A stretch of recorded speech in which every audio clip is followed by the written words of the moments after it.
Hello my dear students, I hope you all are fit and fine. So students, this is part 5 of your chapter reproduction in plants, and in this video we will learn about the mechanism of sexual reproduction in plants. So let us learn about the mechanism. Here it involves these steps. That is, first one is pollination, then is fertilization, another is formation of seeds and fruits. Then there will be dispersal of these seeds and fruits, and finally there will be seed germination, and after that there will be development of the plant, right? So let us study the first process, that is pollination, in detail. Pollination means the transfer of the pollen grains from the anthers to the stigma of pistil. We have studied now androecium. Androecium is also known as stamen. So in androecium we have studied there is a anther, right, and there is a filament. This is the anther and this is the filament. This is the stamen or androecium, which is the male part of flower. In anthers there are pollen grains present, so there are very minute structures, that is known as pollen grains, which are present in the anther. This will transfer towards the stigma of the female part. So let us assume this is a stigma, this is style, and this is ovary. Three of these are the gynoecium. Together they are known as gynoecium, which is the female part of flower. So pollination is the transfer of the anthers, that is transfer of pollen grains from the anthers to the stigma of pistil. So, and these pollen grains which are present in the anthers, they will transfer towards the stigma of gynoecium, and this process is known as pollination, and it is the first step in the process of seed germination. There are two types of this pollination process. First is self-pollination, then is cross-pollination. The difference in this process we will study now. In self-pollination, the pollen grains of a flower fall on the stigma of the same flower or other flower on the same plant. One point you must know that self-pollination occurs in same plant, right? Let us say this is a plant, and here is also a flower. This is one single plant. Here is one flower, this is second flower, but they are present on the same plant, right? If the transfer of the pollen grains will be in this flower only, right?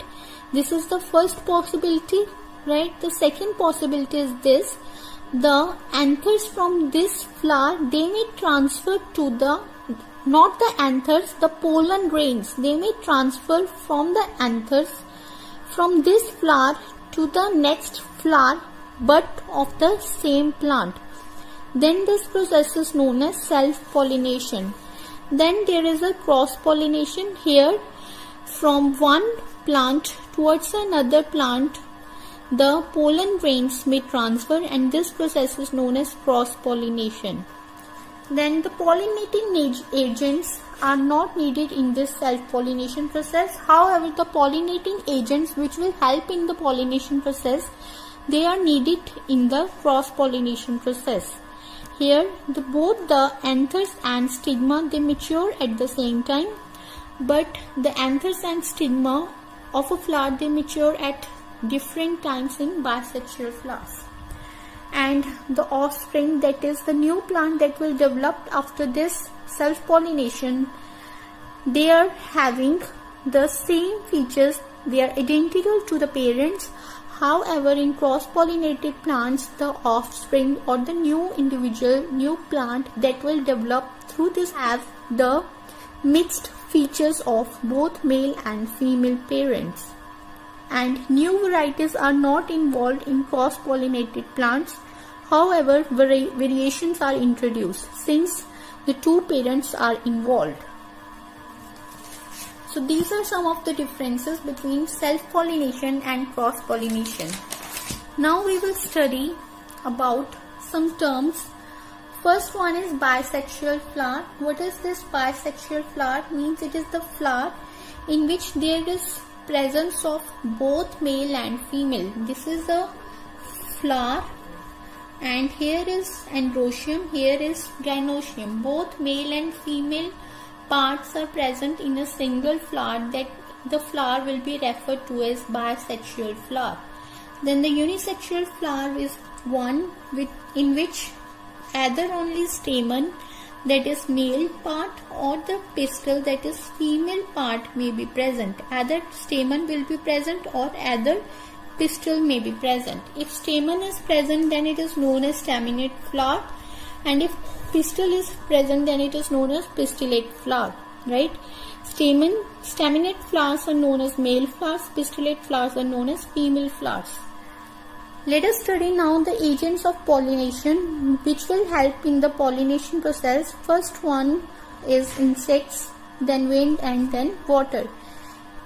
If the agent of pollination is insect, means the pollination is through insect, then it is referred to as entomophily. If the pollination is by wind, then it is referred to as anemophily, and if the pollination is by water, it is referred to as hydrophily. Let us study some of the features of the flowers which are pollinated by insects. Those flowers, they are having a bright color, they are having a sweet nectar and scent also, and sticky stigma, and they are having the sticky pollen grains. These are some of the features of the flowers which are pollinated by insects. Then there are some of the features of flowers which are pollinated by water. Their flowers are small, they are light for floating. Right? Why they are small and light? It will help them in floating. And male and female flowers, they are present on separate plants.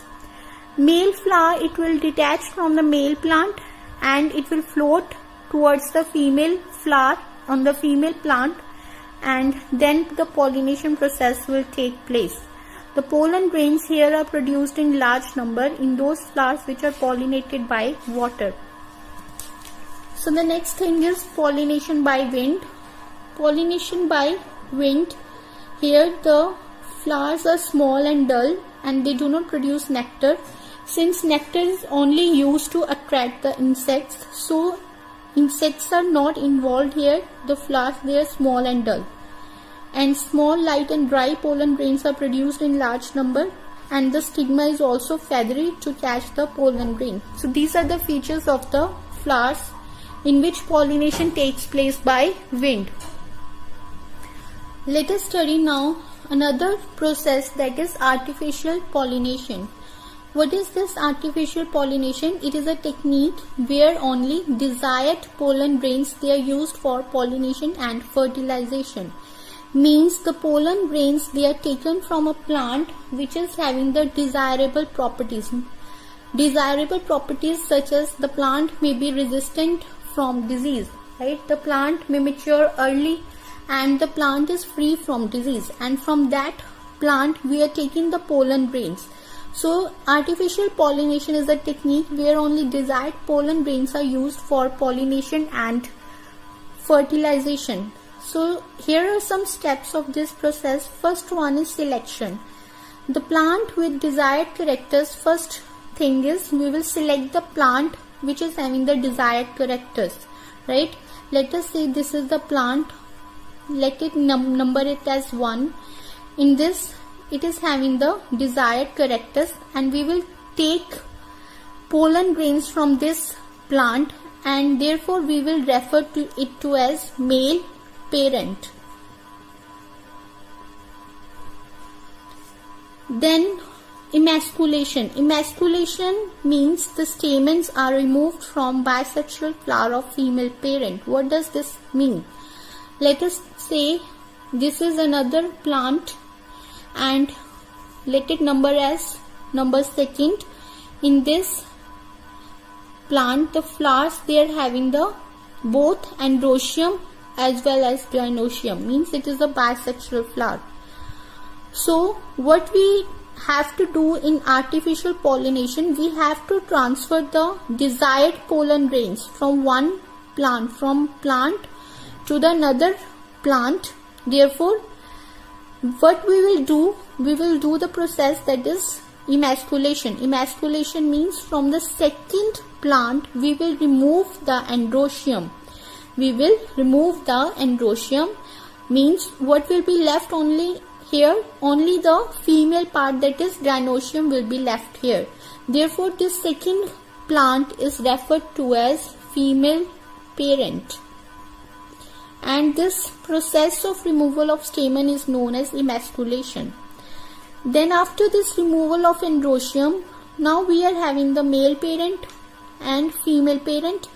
Then from the male parent we will transfer the pollen grains towards the female parent, and this is known as pollination, which is our third step. Then bagging, fourth step. Bagging means the pollinated flowers, they are covered with polythene bags to avoid the pollination from any other source. And after pollination and fertilization, the seeds which will develop through this technique, they are referred to as hybrid seeds, and the plant that will develop from this hybrid seed, they are referred to as hybrid plants. So this is the process of artificial pollination. There are some changes in flowers after fertilization. So what are these changes?